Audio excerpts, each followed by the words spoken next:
Feel very comfortable if people isolate for 5 days, are completely asymptomatic, which is another thing that people have to realize. The guidance is not that you have a runny nose and you're coughing, but it's 5 days, so you're free to go out. City health leaders say the focus on the CDC's new quarantine guidelines is when a person is infectious. And what the data show are that persons are most infectious right before they become symptomatic and for a few days after they become symptomatic.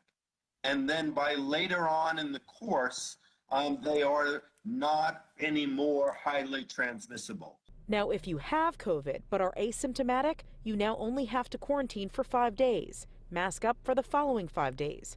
The Centers for Disease Control also says if you have your booster and are exposed, there is no quarantine at all. Unless you develop symptoms, then you stay home.